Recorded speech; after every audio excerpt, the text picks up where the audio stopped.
Aloha, everyone. Still here in Italy. We still have a couple more weeks here at the place that we have here. Absolutely amazing morning. Wanting to get this recording in because we got thunderstorms rolling in a couple of hours, and that's always an interesting thing, you know. It's trippy for those of you who have never been to Italy. I'm pretty much out in the countryside, out in the middle of nowhere. There's a town across over there called Sant'Angelo, and there's a little receiver up on the roof of my place, all the way up there on the roof, and it points over to that direction, and the internet comes through radio waves. Yeah, they don't have fiber optic here yet, and so pretty slow download and slow upload, but hey, that's just, we don't care. We're on vacation, we're having a great time. And I'm about to do my workout. That's why I'm in my workout clothes here, and I wanted to shoot the video, make sure that we get it uploaded for you guys today. And thank you again so much for joining in. And do miss being live. I do miss that, the interaction and whatnot, and still wanted to get these videos done. So today, I wanted to talk about something that anybody who delves into psychology or NLP or personal growth, at some point, they come across something and they don't really know how to explain it, and they delve into a much more spiritual path. I remember I was doing a conference. I was at the ANLP conference in London, and they asked if I was going to be in town, and they asked if I would headline. And they said, what do you want to talk about? I said, well, I want to talk about Huna.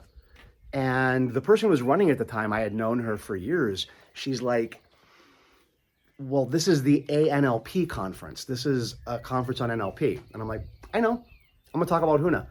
And she said, well, I was going to give you a pretty good spot, and I would love to also offer people NLP because they're here for NLP. They're not here for Huna or spirituality. I said, that's totally okay. I don't need the headline spot. That's fine. So she put another guy who was teaching NLP in like right next door in the conference center. And he ended up walking in my room as I was about to start. And I'm like, everything okay? Is my microphone too loud? He's like, no, I don't have anyone in my class. Everyone's in your class.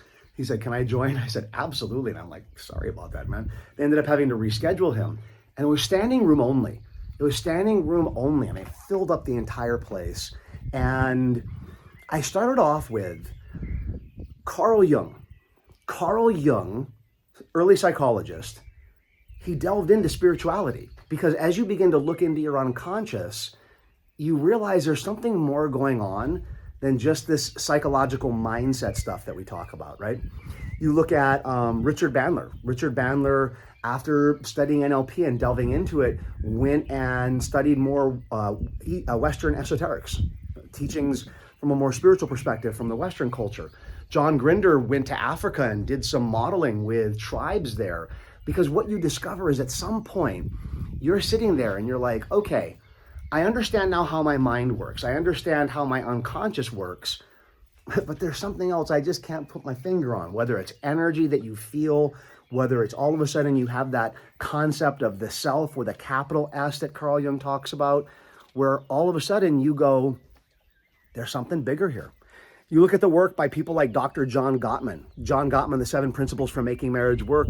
He says, look, it's a data point. One of the facts that I have found is that a couple that has a higher purpose, a more spiritual purpose, they tend to be happier, period. You look at studies in psychology, people that have a similar faith, a similar spiritual connection, they tend to have a happier relationship. People in business, people who are, you look at people like Steve Jobs or Elon Musk, and you hear their interviews, and they're not just there to make money. Yeah, of course, I'm sure as an entrepreneur, they're going to want to bring in some cash. And at the same time, it's like they have a bigger reason why they're doing it. And when you look at people who have longevity in a career path, it's because they have a bigger purpose. They're not just there to make money. And so NLP goes hand in hand with this. There are 3 aspects to your mind. There's the conscious mind, the unconscious mind, and the higher self.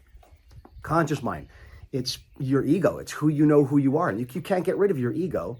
You either have a healthy ego or an unhealthy ego. And so you have the conscious mind, which is your awareness. It's what separates me from the environment. It's how I know who I am.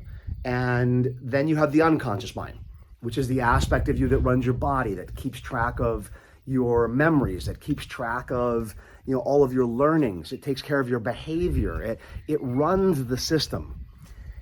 And then you have the higher self, the higher conscious mind, which is your connection to spirit. In the Indian culture, they called it the Atman, the Godhead of the individual. The Hawaiians refer to it as Aumakua, a totally trustworthy parental spirit. It's the spiritual aspect of who we are, and it's related to our spiritual body. If you've done enough of these, Facebook Lives or webinars with me, you know that we teach from a concept of the four bodies: spiritual, mental, emotional, and physical.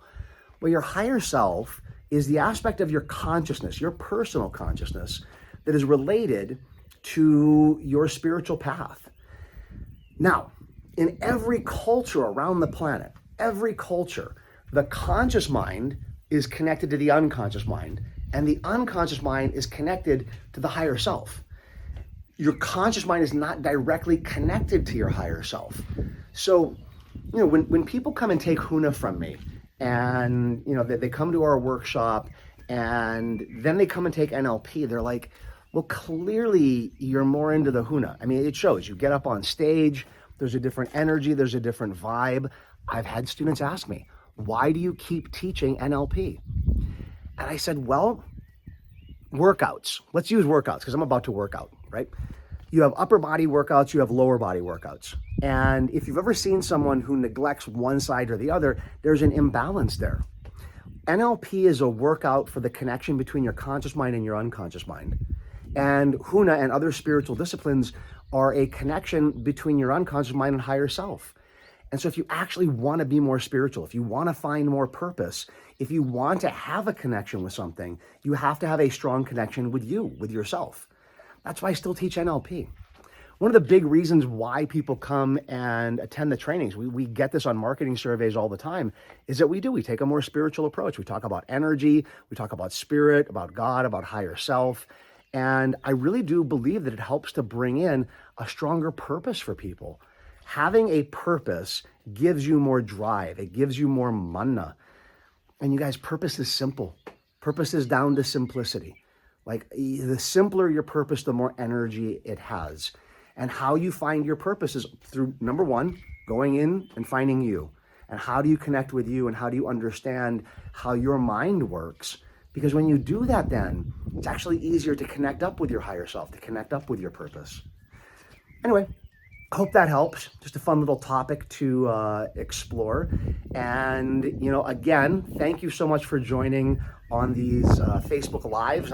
Live, it's not technically live, but it is what it is. And so I'm going to go enjoy my workout, enjoy the rest of the day hanging out with Ethan, and I'll be posting some pictures of all the fun stuff that we're doing here. Okay. Aloha, ahui ho.